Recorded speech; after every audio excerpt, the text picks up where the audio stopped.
Welcome to Spirit Club, a podcast and community where we talk about what's really running the show, your inner world. I'm Angel, your host, your guide, and your spiritual bestie. Around here, we're all about doing the inner work because your outer reality is only ever a reflection of what's going on within. We practice radical ownership, freedom in faith, surrendering our path to God, and trusting our intuition like our lives depend on it. Because honestly, they do. So take a breath, open your heart, and let's dive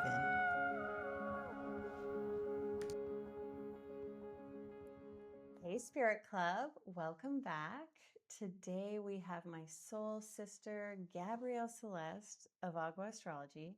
You guys all know and love her because she is our resident astrologer over here at Spirit Club. Psychic, astrologer, and host of the Spiritual Sisters podcast. Gabrielle is here today to talk about 2026 astrology. So, welcome, Gabrielle. Hello, my beautiful friend. Thank you for having me. I'm so excited. I was secretly hoping, I was like, I hope she asked me to come on again this year because I really enjoyed recording with you literally this time last year. This time last year was a transition for sure, like pretty much for the both of us. When you said that just now, I was like, oh my gosh, remember where we were at, where we were at. Two totally different I places. have, things have changed. Things have Mm. changed. Yeah, tons. 2025 was massive. Um, in different ways for each of us. How did 2025 feel for you? Well, you've had a front row seat to it and, off recording behind the scenes. I would say that 2025 has been a year of shadow work for me, probably the deepest that I've ever gone, but I was almost ready to because I had the expanded toolbox to do that. And I'm not there yet, but I feel like it's going to be something I'm very grateful for looking back at it because I feel like I really did the most. So, yeah. You really did and are doing the most. And I'm curious, because you're an astrologer, is there something in your chart or in the transits that kind of relates to this year of shadow work that you've been in? Thank you for saying that. I think on a collective level, and I can certainly speak to it for myself, because those who have heavy Aries placements are going to be feeling similarly to what I kind of just experienced. But 2025 is a 9 year in numerology. So if you add up 2 and the 5, it all adds up to 9 in numerology. The cycles work with numbers 1 through 9, and 9 years are not easy. I had a personal year 9 last year, which is kind of when all of this shadow work had started. And collectively, I think we're just seeing really a wide scale purge, especially if I'm in the States. I know that we're in different continents, and I'm curious what it looks like over there, if it's just kind of a different reality. But it really is a year in which what no longer serves you is going to be taken away from you and was either by force or your free will. And it's really setting the stage for 2026. Which is a 1 year, so it's really starting fresh. And the way I've been describing 2026 is it's the year in which 2020 through 2025 makes sense. So it's kind of like the start to like the paradigm shift, if you will. On a personal level, the reason in which I think I've gone through it's because I have a lot of Pisces in my chart. Saturn's in Pisces. Saturn went over my moon in a Yodish concept, which I'm not yet too familiar with, but I can speak to it. It's called the Sati Sati. And anytime Yeah. Saturn's over, yeah, anytime Saturn's over the moon, you're going to feel it. So if you have Aries, well, sun, moon, and rising, your 2026 should be a really interesting year. Okay, so Aries placements, watch out. And it was big for Aries placements because a lot of the important planets moved into Aries or out of Aries or something like that this year, right? We got a taste of that. And I'm curious to kind of speak to that a little bit about what people's personal experience with this coming February will be like, because a lot of the outer planets are going to be permanently in Aries February and forward, whereas like in 2025 we kind of got a taste of that, and I'm happy to share what that is. But kind of leading up to it, the eclipses were also still in Aries and Libra at the beginning of Right. 2025. and the end of Right. 2024. So you're kind of getting like these, that's how astrology works. It's like you get the previews of it like the year before, depending on the transit and the planet, and it's setting the stage for what's to come on a wider scale.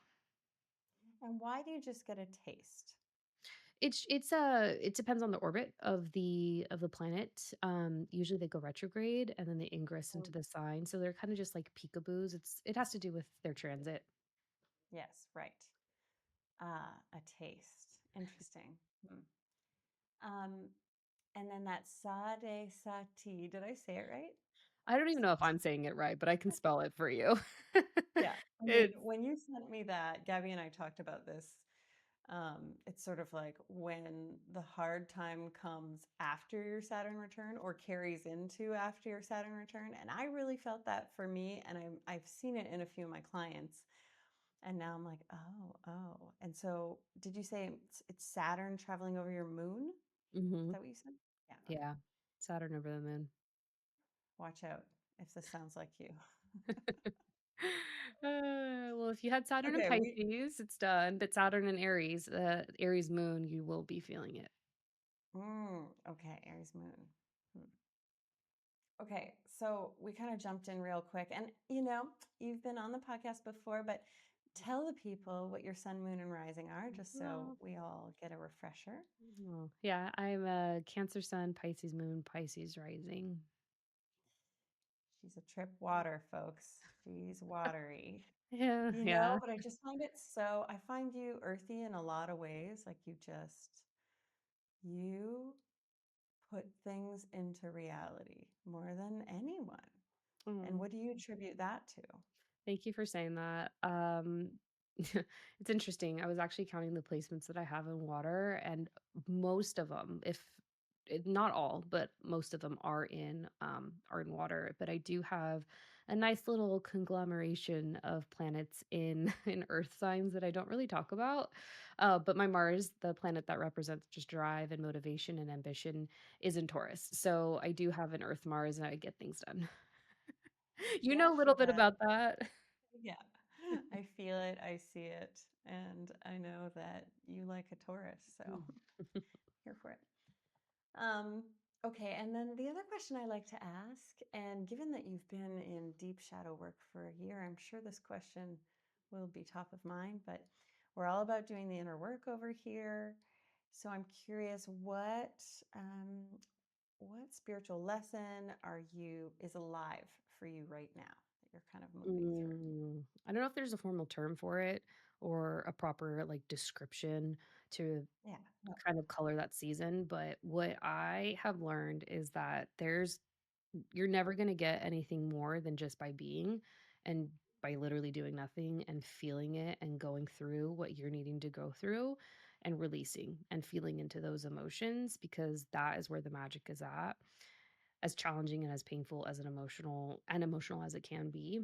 And I also think that that is how you avoid the spiritual bypassing. That is in no way relation to spiritual bypassing, which I'm seeing a lot of in this space. So quite literally just by being and feeling, it pays off. And honestly, it's created more space within my psyche to become more of like a whole version of myself. Like I still feel like I'm myself, but I'm just like a more whole expanded version of my literal soul in my human form, if that makes any sense. total sense. And I've been alongside you through this year of difficult work, and I feel who you are has stayed strong. Like I'm not like, oh, she's a whole new person, but there's just like, all the corners of you in the darker places. You've been with them, and I mean the message that you're sharing about being and feeling. It sounds so simple, when you say it, but it is the simple things that are the most powerful, that have that are the most overlooked, that are the most avoided, the most resisted. You know what I mean? Like just just be and feel. I can't tell you how many of us are avoiding that as much as possible. Mhm. Absolutely. And also, like, probably aren't even aware that they need to do that. Like, the awareness piece is a huge component of that too. Mm. Hmm. Yeah, of course. Yeah. Okay. Beautiful. Okay. Well, 2020. Okay, before we go to 2026, we got about, by the time this airs, we got about a month left in 2025. Anything we need to know about 2025 as it closes out?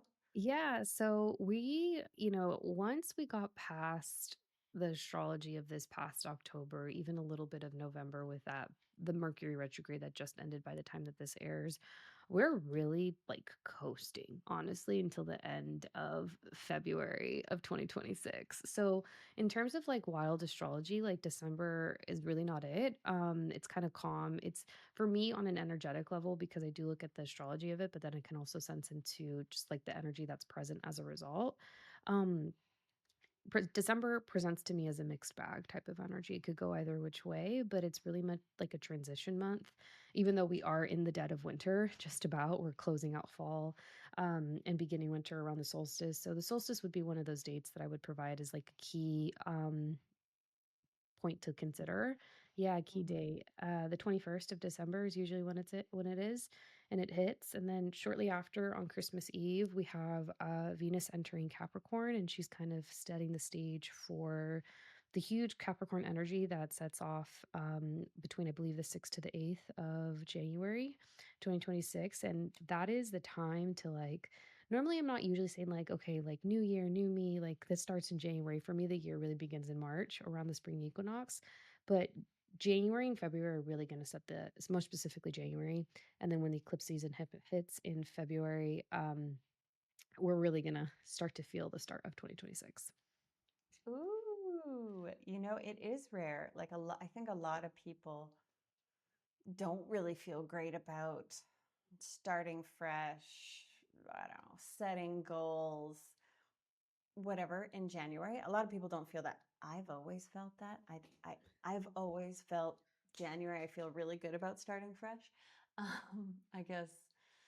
I guess mainstream really got programmed into me. But so what you're saying is this year the astrology actually agrees that January, Feb is like new year, new me energy. Absolutely. And I'm definitely there with you. I feel like when I'm curious actually too for you, Angel, what this going to be like with you living in a different continent because you're starting off the year there, whereas in 2025 that was part of like your transition was to getting there, in Greece. Um, but yeah, it definitely like starts off right away. And so what's some of the astrology in January and February that like kicks us off?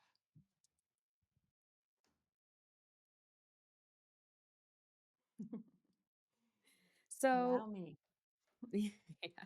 So the astrology of January the 6th to the 8th, there's a Capricorn stellium.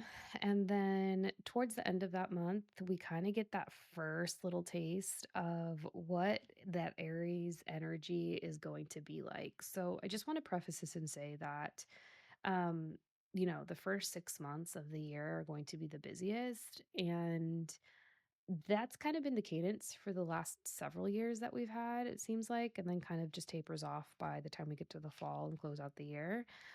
But at the end of January, Neptune's moving into Aries.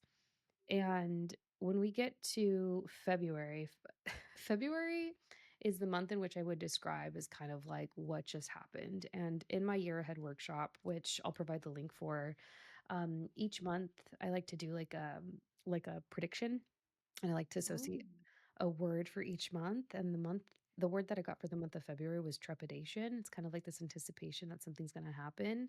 And that makes so much sense for the energy that's happening at the end of February, where literally everything's in Aries. So, yeah, m- for February, I would kindly suggest for anyone listening to consider what May 2025 was like for them because Saturn's going to be leaving Pisces in February, where it's at now at time of recording. So it's wrapping up its 3-year journey there. And just think about what those themes were for you because you'll see a parallel theme come forth in February of 2026. Okay, so in May 2025, what happened with Saturn?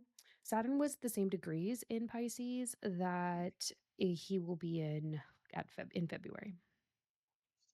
Asking for a friend. That friend is me because May 2025, I moved from Canada to Greece. So it was a pretty Oh, big time for me. So I'm like, okay.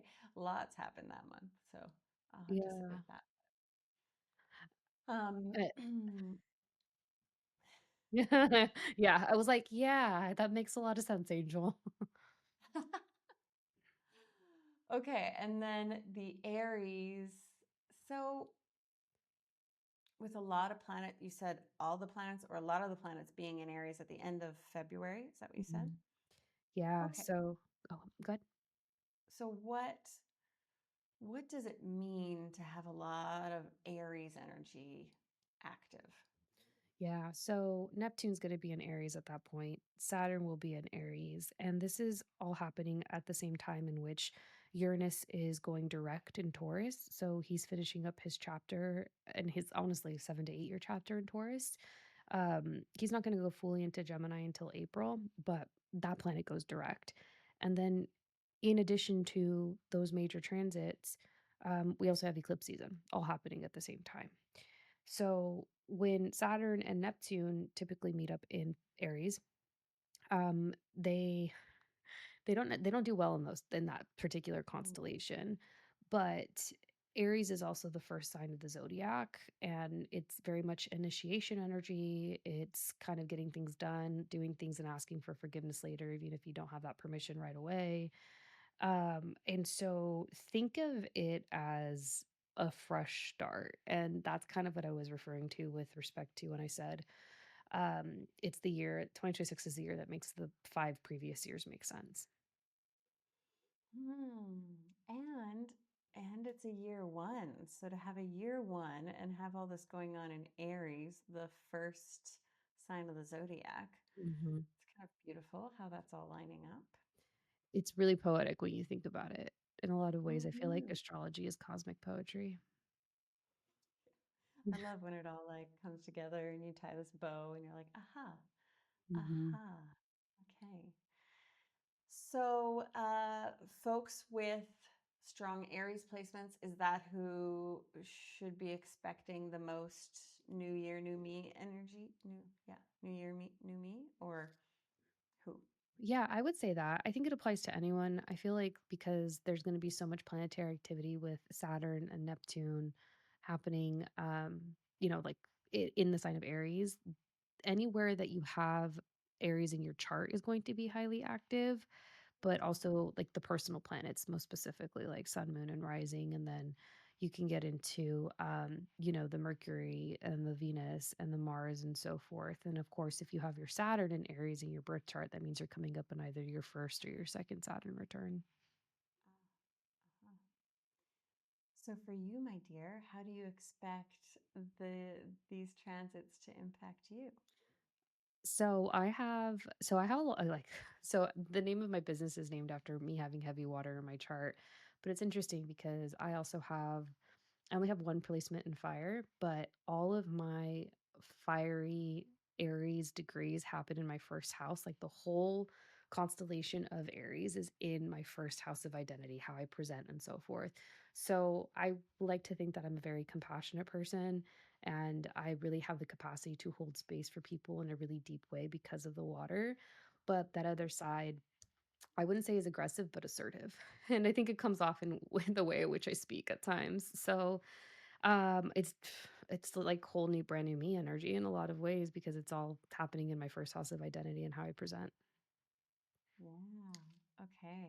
And so you are a Pisces rising, but also Aries is in your first house. How does that work out? Sorry, I think it's probably because I'm used to whole house Yeah, astrology and yeah.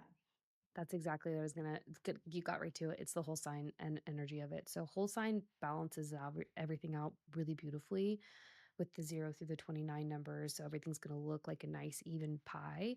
I study Placidus, which the size of the houses are going to be affected depending on how close to the equator you are or are not born.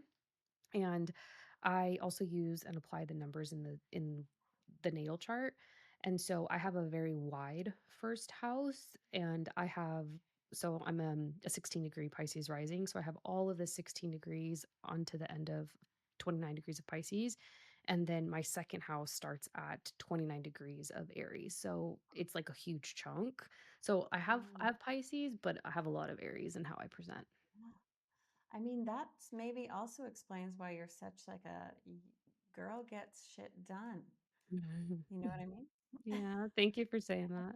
I think Aries has a big piece of that. Okay. Okay, so we got a lot going on in Aries, very beginning of the year. Where are the eclipse nodes happening in February, March? So in February, March, it's kind of in between Pisces and Virgo. It's not the last complete official one, so they're still happening there, Mhm. but we're getting a taste of the eclipses shifting into the signs of Aquarius and Leo. So the solar eclipse is in Aquarius in February on the 17th. What I think is really interesting too, as we move into the Aquarius and Leo axis points in the sky, Pisces, Virgo, and Scorpio have the heaviest karma to navigate and to work through. So the fact that we were in a year nine and we had the eclipses in Virgo and Pisces, it being like a purge, and those two, the combination of the numerology and the astrology, quite literally just coming together, I think like the 2025, whatever happened was probably supposed to happen, is I guess what I'm trying to say. And then when we move to the Leo and Aquarius axis, Leo is very much about the person, the individual themselves. They're the stars of the show. And if you listen to my podcast, you know that I'm like triggered by Leo men. Leo women I've come to appreciate, but um Le- uh, Lovely. yeah. Uh, the Oh, yeah. Yeah, okay, yes. Aquarius is about the collective. It's the 11th house. It's groups of people. It's humanity. It's Mm. the sake of world order and peace and ascension and a lot of that, right? So we're kind of going to see um, a lot of those themes of what Leo and Aquarius represents play out in the collective consciousness in 2026 and 2027. And is it South Node Aquarius, North Node Leo, or the other way around? Um, Goodness, I do not recall. I can check right now as you ask me the next question. As I blab on. Well, the reason I'm asking is because Shane has North Node Leo, South Node Aquarius. He's also Aquarius Sun. Mm, And so mhm, just wondering if it's maybe his nodal return. Um, and on that note, about nodal returns, mhm. um, do like what's the significance in having a nodal return? Because for some folks, this is going to be their nodal return. So just to answer your question, it is North Node Aquarius, South Node Leo. Okay. And to have a nodal return, it's kind of like a check-in point. It's kind of one of, I wouldn't say like the ultimate course corrector, but it's a preliminary corrector in the sense of like you're it's you're going to have likely a significant life experience or something impactful happen at said period of time, because that's just how astrology works. And you'll kind of get a Mhm. taste of like, okay, like this is like a clue or a breadcrumb of like what my life's true purpose is, because the north and the south node are all about following your path, your identity, your purpose, what you're supposed to do in this specific lifetime and incarnation. And it's kind of like I like to marry the North Node and Saturn and a Saturn return. So it's kind of like if you're not really conscious and paying attention to the breadcrumbs that are happening at the other points, like a nodal return, your Saturn return is going to put you on path. And Right. there are other Okay. transits that will do that too, but it's a good example to explain the concept of Mm-hmm. nodal and north and south. Mm-hmm. That makes sense. Yeah. Okay. So if we're North Node Aquarius, South Node Leo, that makes sense. If I just feel into the collective energy and what we're trying to do, we're trying to come together. We're trying to look out for other. We're trying to find peace on earth, and we're fighting against this sort of uh, mm, like the tyranny, the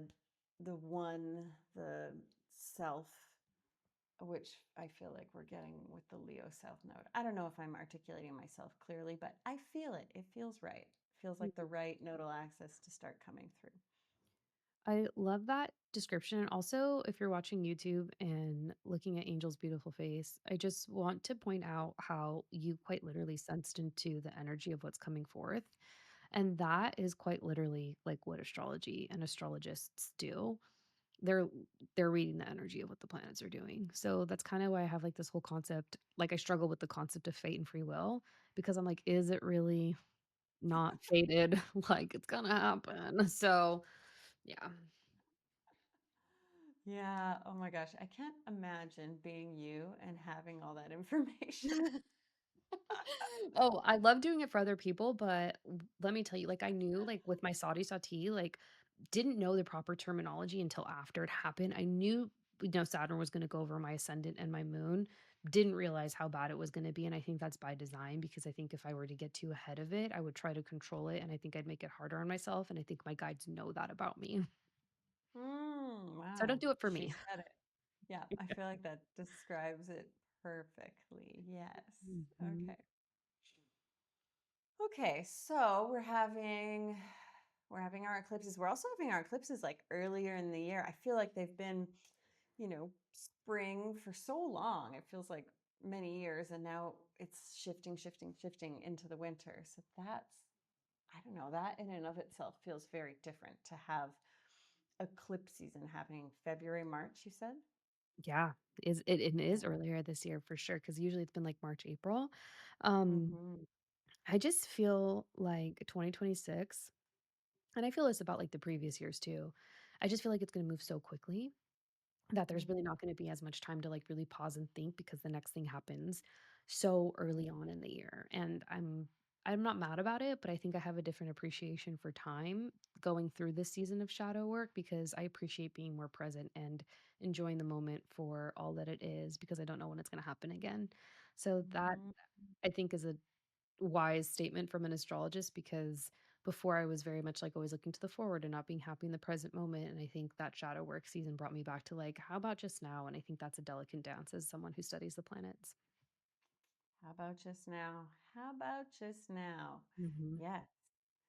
Honestly, I'm just going to sidetrack on that point for a moment. I've really found that to be so powerful in grounding into this life here Hmm. because this is what it is about.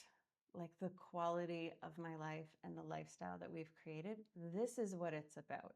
So I'm just like, okay, be here, love this just as it is.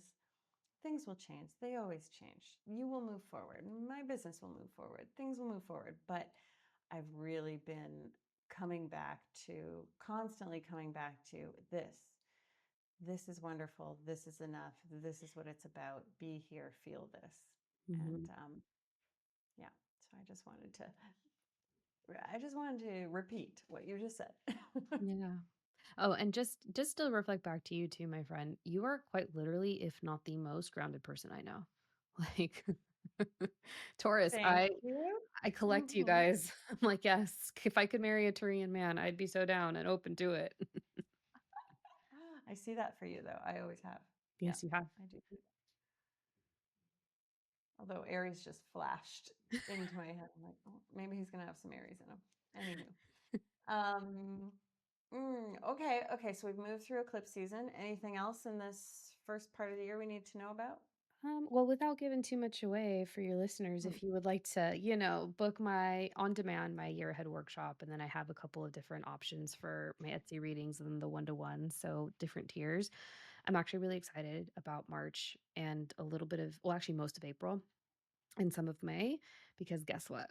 All of the planets are going to be direct. All planets direct. Is Yeah. that like rare?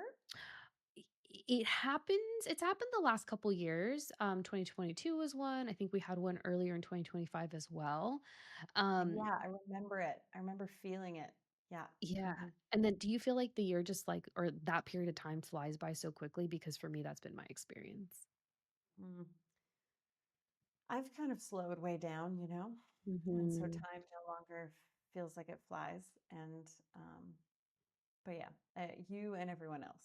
Yes, agree with you. Yeah. So, yeah, it's a good time to do things that you haven't done before. Be Aries in a lot of ways, in the sense of starting something new, take the initiative, be at the forefront, the enterprise, the beginning of an enterprise, and so forth. This sounds great. I mean, I'm excited for 2026, Angel. I haven't been excited for the previous years, but this one, I'm like, I'm not talking shit about it. I was gonna say, like, do you feel like 2026? I mean, obviously it's your year. We feel that. But a year one collectively is really great. Yeah, it feels like really, really move ahead energy for anyone who's been feeling like, gosh, I'm just trudging. I'm just stuck, you know? Absolutely. And I also think that something that just came to mind as you were speaking, and also like you asked me the best questions. I love it. This is my second for astrology podcast I have booked for 2026. And I'm like, this is just so enjoyable for me. So thank you for that. But yeah, 2026 is a year one and it's setting the stage for the next 8 years that follow. So Yeah. Okay. Okay. And then I want to share because I think it's like kind of fun and maybe something people don't really think about. So in May 2026, um, I'm getting married, I'm everyone. so excited. And before picking the wedding date, I booked a session with Gabrielle and we walked through some dates, May, June, because that's when Shane and I were thinking would be best season wise to choose the best astrology for our wedding. And we Mhm. went with May 20th, 2026. I'll be honest, I can't even totally remember why. I have notes on it, but I just remember it was, I know for sure we're in Taurus, Sun is in Taurus, and I think Jupiter is in Cancer, Venus is in Cancer, something like this. Some really good stuff Yeah, in there. and I think we were also looking at the moon too, because the moon's a really big player in terms of when you're selecting dates for electional astrology. Right. Yes. Yeah. So, because I don't know, maybe people haven't really thought about this concept of choosing a big date in your life, be it starting a business, getting married, whatever, travel. I'm sure people have reached out to you for all sorts of things. What sorts of things do you look at when someone is asking, what date should I do this?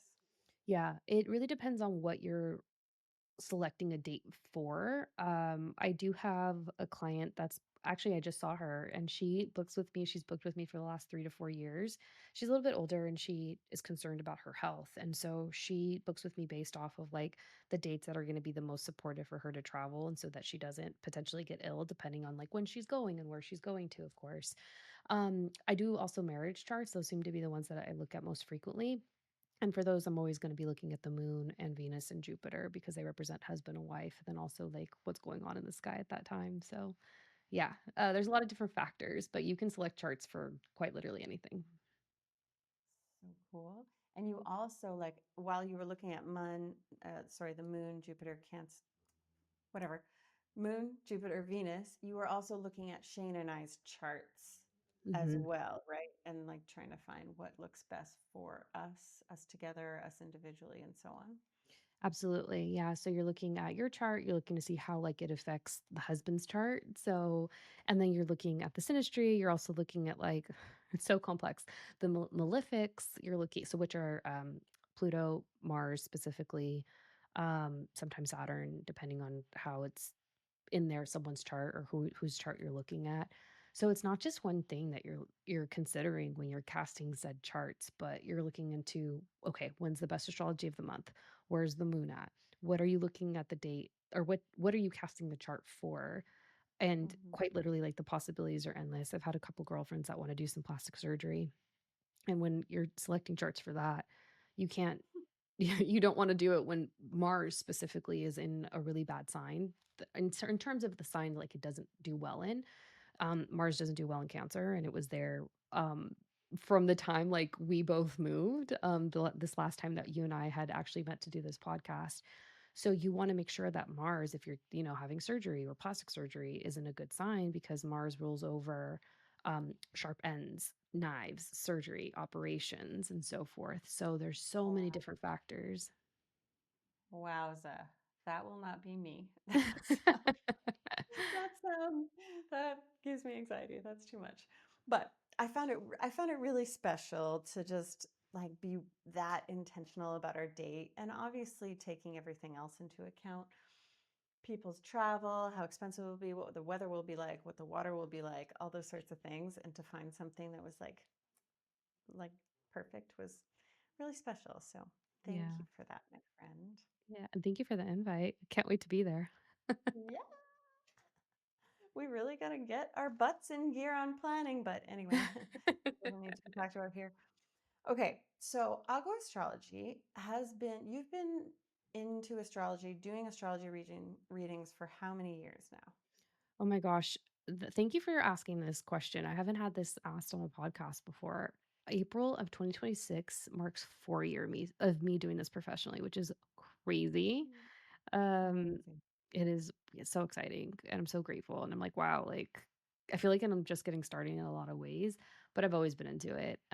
So I'm Hispanic and actually this like he was a legend. His name's Walter Mercado, and he I think he passed in 2020, and he was pretty much just kind of like this older gay man who would like dress up like a saint, sit on his throne, and he would broadcast the different interpretations for the signs on Mexican television, Hispanic television, and he did this for like 20 years. And so my dad used to watch it and I just got hooked and I was always curious about it. I need a picture of this man, okay? When we get off recording, Okay. I need a visual, okay? Okay, so girl, congratulations, first of all, Thank for you. sticking to it, running your own business, being a solopreneur. I won't even get into talk about the challenges involved. Oh, But astrology has grown a lot in the 4 years since you started, in the last 10 years. Um, and it's become more and more mainstream. Like I'm seeing it involved in all sorts of like, I don't know, like TV shows and skits and all these sorts of things. And you've been in the thick of it. So I'm curious, like how has astrology changed for you from since when you started 4 years ago? oof. Well, as soon as you asked that question, the first word that came to mind from when I first started, it was almost kind of like coming from a place of desperation because I got into this when I was somewhere like just about to start my return, my Saturn return. Got into this professionally. I was always interested in it. I should say that. And um I didn't know what was going on and nothing made sense and no one could help me. And no one could help me make sense of what was going on until I had a girlfriend who was studying Vedic. And then she gave me a reading. And from then I was like, what is this? Right. And it just, you know, took off from there and I've never looked back. But it's come, I would say, to my relationship with astrology has come to a healthy place with it because I found balance that I think I didn't have before, where I would almost like outsource my power to it and I wouldn't see, and that goes for any of the spiritual work, by the way, readings, predictions, and all of that. Where now I just see it as a tool to kind of give me like, okay, like this could happen, but also this could happen too. And it's just nice to have a Mhm. little bit of an idea of what's going on. But, it's kind of like that accountant example. It's like an accountant's so busy doing it for everyone else that they're not really taking the time to do it for themselves. And I've definitely Yeah. had like those seasons. So for me, it's been a dance for sure. But I feel like after this round of shadow work, I'm in a really healthy place with it. Yeah. And like collectively, it's become more and more acceptable. More and more people know about their astrology and all that sort of thing. Um, where do you think astrology is headed collectively? I don't think it's ever gonna go away. It's been around since forever, and I think part of the reason in which, like, so many of us light workers have been presented with challenges over the last 5 to 6 years is because we were getting everyone else ready for what's about to, I think, transpire in the collective over the next 3 years specifically, just with what the planets are gonna be doing and how they're presenting, and I'm really curious about what happens at the end of February, and that's this I'm not saying this to fearmonger, I'm just saying because when 2 of the major outer planets meet up in such a prominent sign, usually you can see like something happen. So, like, as above, so below. And all this to say, we're going to have a couple of similar meetups between, February and then the 3 years that follow, that I feel like people are really going to be seeking almost like spiritual and existential support with. And I think that's why, you and me and so many other people in our space have been evolving so we could help those who are going to need it in time. Mm-hmm. Yeah, and I've been feeling a shift in the collective about actually like it's like maybe they've been like listening to the spiritual talk and the personal development and the astrology and all these ways to help yourself, but they haven't been engaging. And I feel like there's this shift happening where now folks are like ready to dive in. They're like, I'm ready to learn my astrology. I'm ready to understand my astrology. I'm ready to do the inner work. I'm ready to do shadow work. Like, there's like more of a ready to get my hands dirty feeling. Mhm. Have you been Mhm. feeling that at all with your clients? Like, just more interest in doing work on themselves, discovering themselves? Absolutely. I've been very lucky to have I attract a lot of women, and I honestly I think that's how I was designed, and it shows up in my human design as well. But I've just been so lucky to have such aligned, heart-centered, fulfilling co-working relationships with those I work with in the space and structure of my business, where, like, I had a whole program that I developed. It's called Emergence, where I do the one-to-one work for 6 weeks at minimum with my colleagues. I don't really like to call them clients. I'm like trying to transition to say colleagues. Um, Hmm. yeah, and it has truly been birthed out of my shadow season, but also just helping people come back to themselves, their sense of selves, their power.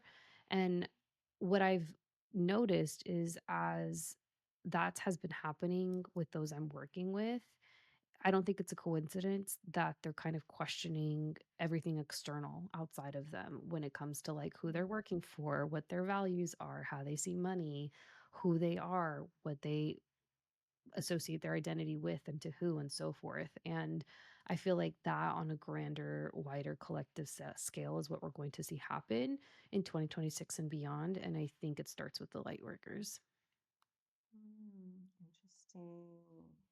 Yeah, I mean, really, the call to return to self, the call to find the answers within, to stop outsourcing, start insourcing.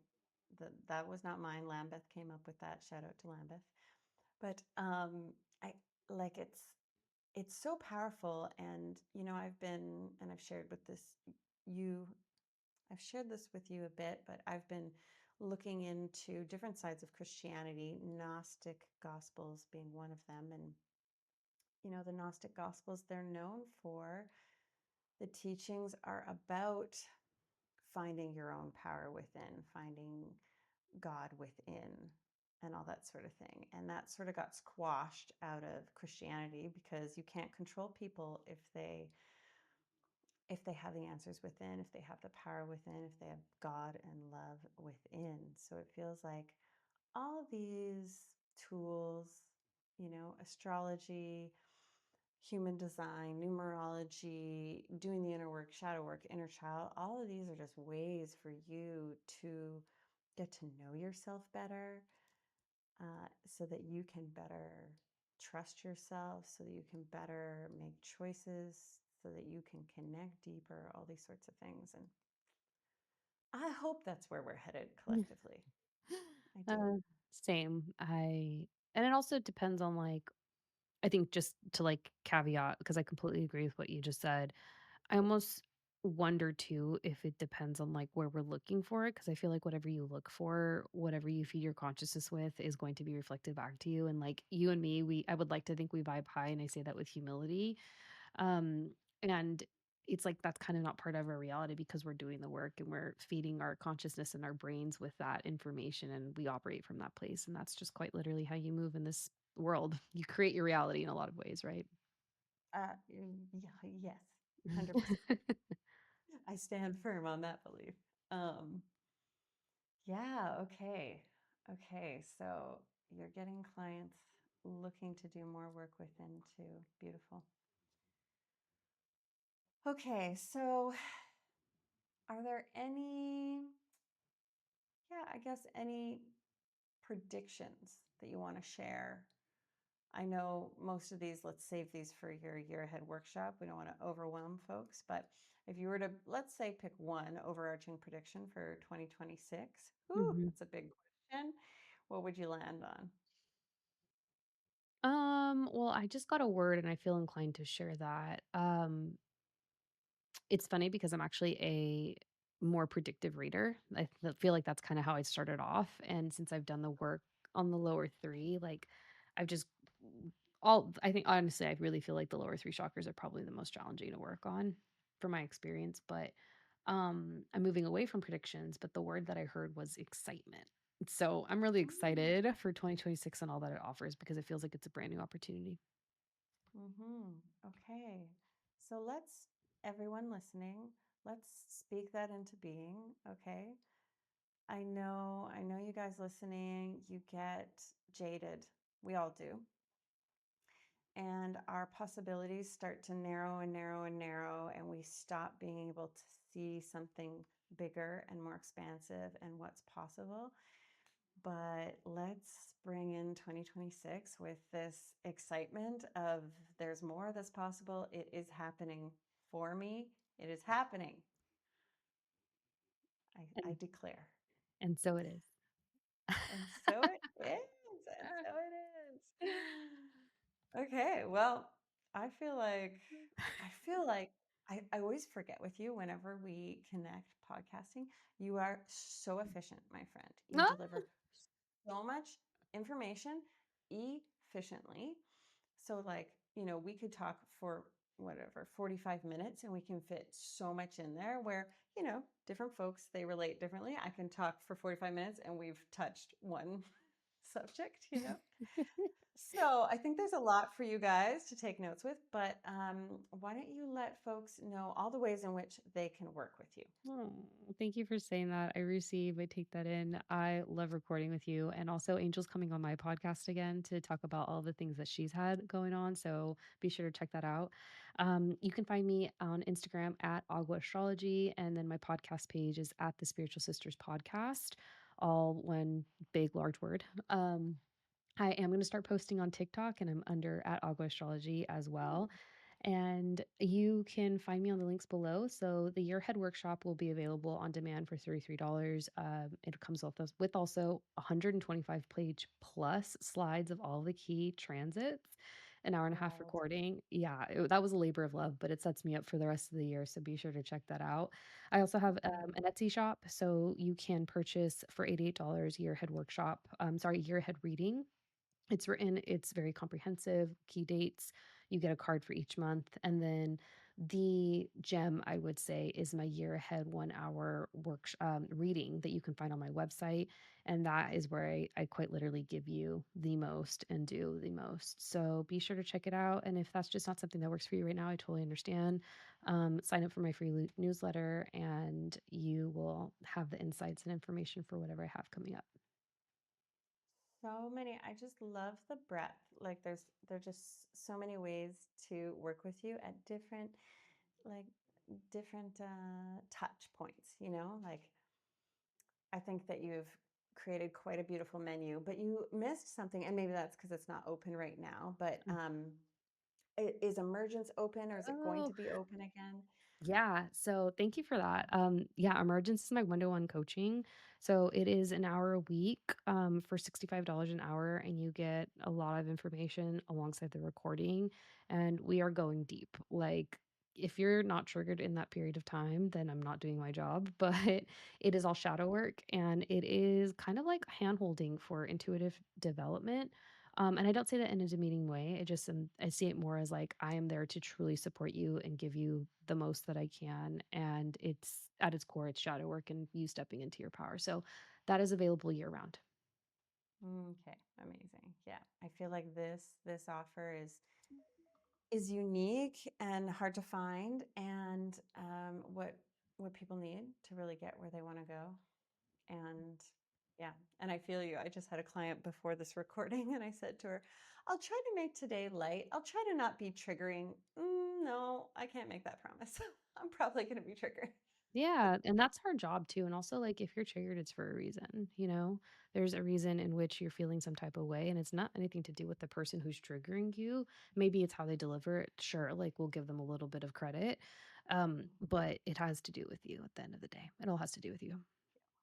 Yeah, like nobody likes triggers. I don't like them. You don't like them. But triggers are such a like cue, such a flag of like, hey, there's something for you here, something to look at. It's such a good indicator. I love using it in that way as a tool. You know, the moment I'm triggered, I might not say that, but give me like 10 minutes and I'll Yeah. be Yeah, for sure. But I just want to say thank you so much to you and your beautiful audience and all the Spirit Club members and just for having me on. It's a podcast I look forward to coming on every year. oh, and we love having you. And honestly, 2025 Year Ahead Astrology was one of our top episodes. So I expect this one to be popular as well, my friend. Yay. I'll be I sure to love you share it with so my much. audience. I love you too. Thank you for coming on, and I'm really excited for this coming year for you. It's looking real good, girl. I receive. Thank you for saying that. I love you, my friend. And until the next time. Until next time, bye, Spirit Club.